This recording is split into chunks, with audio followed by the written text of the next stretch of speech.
La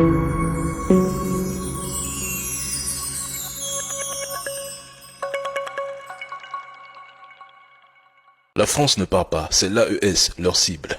Assez naturellement, il n'est pas question de rompre, il n'est pas question de se désengager, il n'est pas question d'abandonner en plein vol. Nous passons d'une logique de stock, c'est-à-dire de base permanente, avec des stocks logistiques, avec des stocks humains, c'est-à-dire des unités prépositionnées, à une logique de flux. C'est-à-dire qu'aujourd'hui, toutes les missions que nous allons remplir en Afrique, elles se feront à partir de France. On voit d'ailleurs une carte. Et ça sera des unités qui iront chez nos partenaires africains pour remplir des missions dans un cadre espace donné. Et une fois que la mission est remplie, ils rentrent en France. On nous avait présenté la Russie comme le partenaire idéal pour ces pays sahéliens. Ce qu'on constate, c'est que l'insécurité est galopante, que les exactions se sont multipliées, et je pense que tout le monde en conclura que le partenariat avec la Russie n'est pas aussi fructueux que ce qui avait été annoncé. Et l'objectif pour la France, c'est aussi de contrer ces influences ? L'objectif pour le commandement pour l'Afrique, c'est de faire en sorte que cette guerre informationnelle, on ne la perde pas. On s'est relativement bien mobilisé, je ne vais pas rentrer dans les détails pour des raisons de sécurité opérationnelle évidentes, mais... Pensez que l'armée française pourra projeter efficacement sa force depuis la métropole pour intervenir en Afrique relève du fantasme impérial dépassé.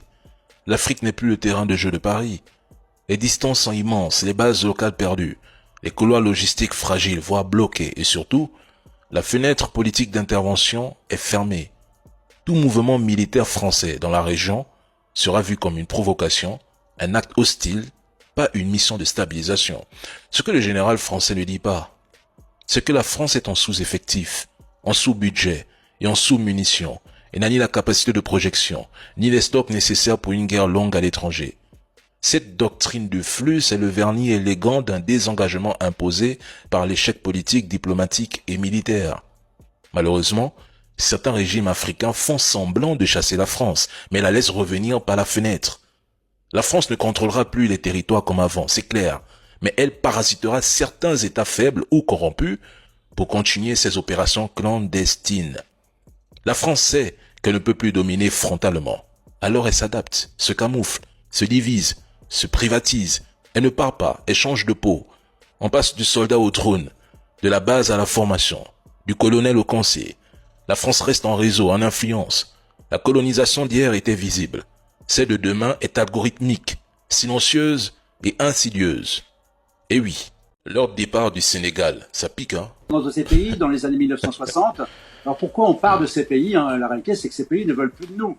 Ces pays veulent exercer leur souveraineté d'une manière brutale en République centrafricaine, au Mali, au Niger, mais également au Burkina Faso. Brutale parce que sous l'influence des Russes, des réseaux sociaux des Russes, de la désinformation des Russes, les nouveaux dirigeants ont véritablement chassé la France et les forces françaises de ces pays.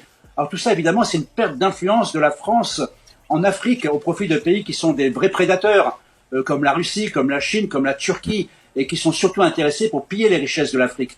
Mais je crois que c'est important de garder en tête, et on va en reparler, c'est que ça ne veut pas dire que la France et les armées françaises doivent et veulent se désintéresser de l'Afrique. C'est un général français qui parle.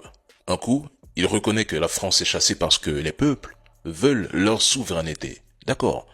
Un autre, il accuse la Russie et les réseaux sociaux d'avoir manipulé les dirigeants africains pour qu'ils rejettent la présence française au profit de nouveaux prédateurs comme la Turquie, la Chine ou la Russie. Ok. Mais la France ne se fait pas chasser par les réseaux sociaux ni par la Russie. Elle se fait éjecter par l'histoire. Ce sont les peuples eux-mêmes qui rejettent cette relation toxique.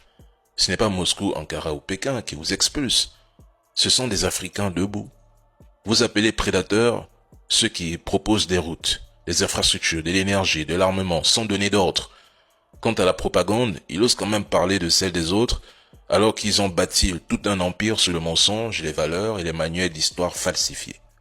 La vérité, c'est que vous perdez du terrain parce que vous refusez d'admettre, de reconnaître que l'époque coloniale est terminée. Vous êtes en train de vivre ce que vous avez toujours imposé aux autres, la dépossession. Ce n'est pas un complot russe, chinois ou turc, c'est votre chute logique. Les Africains n'ont plus peur, ils n'attendent plus vos leçons. Donc, bienvenue dans le monde multipolaire, où vous n'êtes plus l'arbitre. Vous êtes un joueur parmi tant d'autres. Et plus personne ne veut de votre jeu truqué. C'est pourtant simple à comprendre. Sénégal, bye. RCA, bye. Tchad, bye. Burkina, bye. Niger, bye. Mali, bye. Côte d'Ivoire, non, vous êtes encore là-bas.